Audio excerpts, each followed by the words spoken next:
Welcome back. In this video, we are going to break down exactly how to write a monologue, step by step, with examples to guide you along the way. So what exactly is a monologue?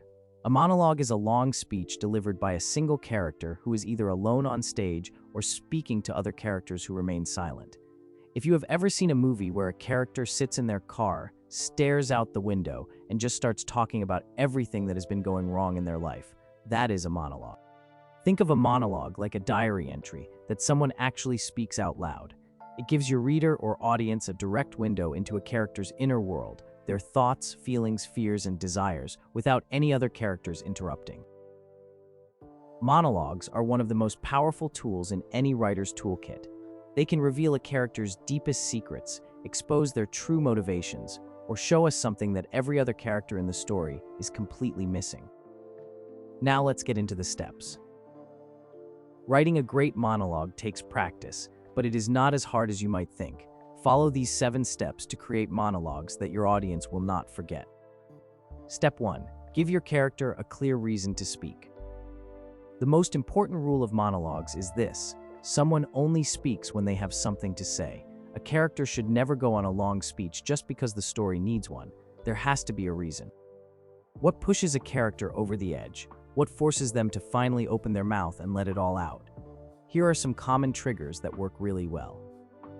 The pressure cooker. Something stressful is building up, and the character can no longer hold it in anymore. They have been sitting at a dinner table, listening to someone lie about them for hours, and they finally snap. The revelation. A character discovers something that changes everything. They need to process it out loud, because talking helps them think. Think of a detective who pieces together a clue and starts explaining their theory to an empty room. The confession. A character has been carrying a secret, and the weight becomes too much. They need to say it, even if no one is there to hear it. Sometimes people confess to empty rooms, to photographs, or just to the sky. The argument with themselves. Not every monologue needs an audience in the scene. Some of the best monologues happen when a character is talking to themselves, trying to work through a decision. Before you write a single word of the monologue, answer this question: why now? Why does this character need to speak at this exact moment? If you cannot answer that clearly, the monologue will not feel earned. Step 2. Know who is speaking. Every character has a unique voice. When you read a line from a script, you should be able to tell who said it without reading the name tag. The same rule applies to monologues. A nervous teenager who just got caught cheating on a test will sound completely different from a hardened detective who just solved a cold case. A grieving parent sounds different from an angry general standing before their army. Here's how you nail your character's voice. Think about their background. Where are they from? What do they do for a living? Are they educated? Do they use slang? A college professor will word things differently than a street musician. Neither one is better. They are just different.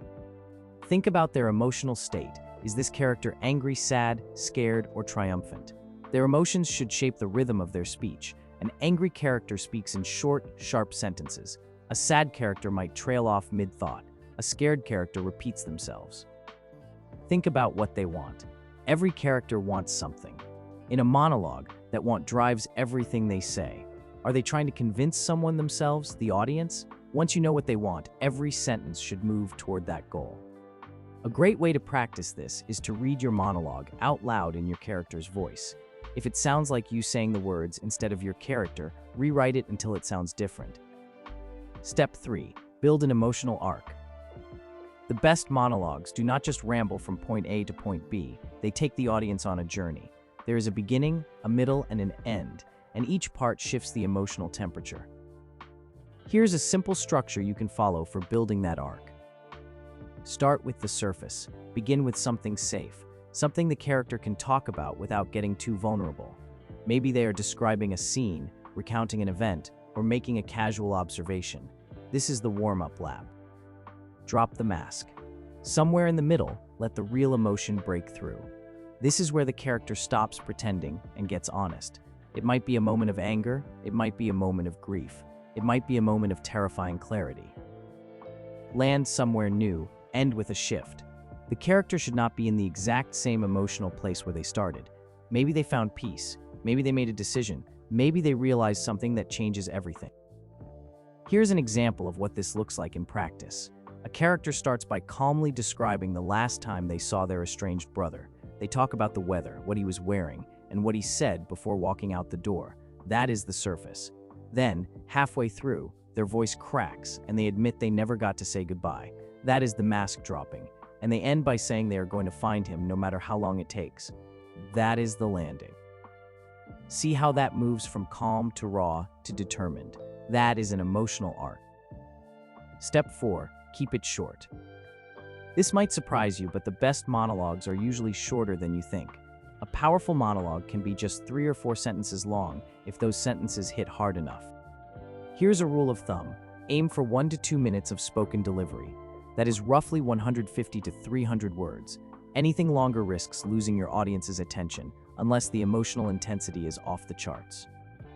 Think about it this way. When was the last time you went on a long, uninterrupted speech in real life? Most of us do not. We get interrupted. We lose our train of thought. We say what we need to say and then stop. Real monologues are messy and brief. Fiction monologues should feel that way too. The edit test: write your monologue at full length, then cut it by 30%. You will be surprised at how much stronger the remaining words become when you remove the fluff. Step 5. Use silence and pauses. One of the biggest mistakes new writers make is filling every moment with words, but silence, the absence of words, can be just as powerful as what a character actually says. In a script or screenplay, you indicate silence and pauses using stage directions. Here are some common ones. A beat, a brief pause, usually 1 or 2 seconds. It gives the character a moment to process what they just said or what they are about to say next. A long pause, an extended silence. This is where the weight of the moment sinks in. The audience sits with the character in that quiet space. An action instead of words. Sometimes the best thing a character can do during a monologue is nothing at all. They might look out a window. They might pick up a photograph and set it back down. They might just close their eyes. Here's an example of how silence works in practice. A character says, "I waited for you outside the hospital for 3 hours. I counted every car that passed. I knew it was you because I recognized the coat, the blue one you always wore." Then there is a beat, and they continue, "I could have called out. I did not." See how that pause in the middle does heavy lifting? The character does not need to explain why they stayed silent. The audience figures it out for themselves. That is the power of silence. Step 6. Make it specific and sensory. Generic monologues feel generic. Powerful monologues are built on specific sensory details that make the audience feel like they are right there in the scene. Instead of writing about something broad and vague, zoom in on one small detail and build from there. A single object, a specific memory, a particular smell or sound. Here's the difference between a generic monologue and a specific one. Generic version: "I'm really sad about losing my dog. He meant so much to me. We had a great bond and I miss him every day." Specific version: "The thing about losing a dog is that it is not just about the dog. It is about coming home to an empty house at 6 o'clock every evening. It is about reaching for the pack of treats on the counter and forgetting, for one stupid second, that they are no longer needed. It is about walking past the same park bench where he used to sit, watching other dogs pee on the same tree, wondering if he remembered this spot." See how the second version makes you feel something. That is the power of specificity. The first version tells you how the character feels. The second version makes you feel it yourself. When writing your monologue, ask yourself, what is one concrete detail that captures everything this character is going through? Find that detail and build the speech around it. Step 7. End with impact. The last line of a monologue is the one your audience will remember. It is the part they will be thinking about when the scene fades to black. So give it the attention it deserves.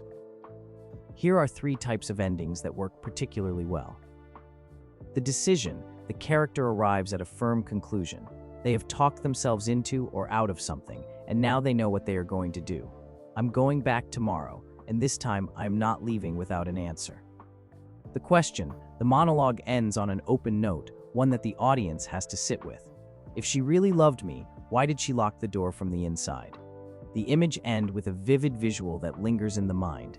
I picked up the letter, held it over the candle flame, and watched it turn to ash, just like everything else.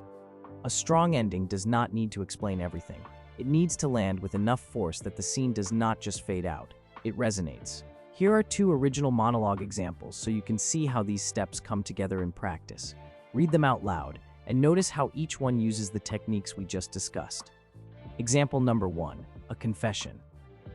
Imagine a character named Elena who has been hiding the fact that she lost her sister's jewelry box, the last thing their mother left behind. She is speaking to an empty kitchen late at night. What works in this example is that the character uses self-encouragement as the driving purpose. We get a strong sense of physical action through the pacing and breath cues embedded in the text. Best of all, it nails that emotional arc from fear and shame to honesty and acceptance, ending on an active note that propels the scene forward. Example number 2, a reflection.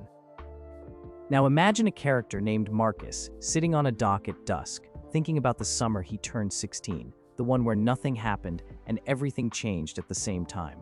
He is speaking to himself, looking out over the water. What works in this example is that the monologue uses specific sensory details, the dock, the water, the sunset, to ground an abstract feeling of nostalgia.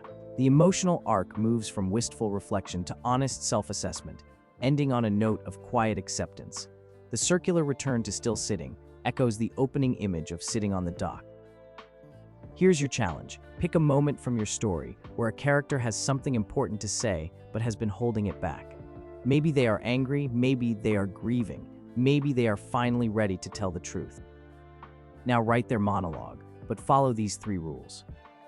Rule 1. Give them a clear reason to speak right now. Something has pushed them over the edge. Rule 2. Write it in their voice, not yours. Use their words, their rhythm, their emotional style. Rule 3. End with impact. Land on a line that makes the audience lean forward and pay attention. Keep it between 150 and 300 words. Include at least one specific sensory detail. And do not be afraid of silence. Use a beat or 2 to let the weight of the words sink in. When you're done, read it out loud. If it sounds natural, spoken aloud. If it does not feel like reading but like speaking, then you have written a great monologue. If you enjoyed this video, please hit that like button and subscribe for more writing tips every week. Thanks so much for watching, and I will see you in the next one.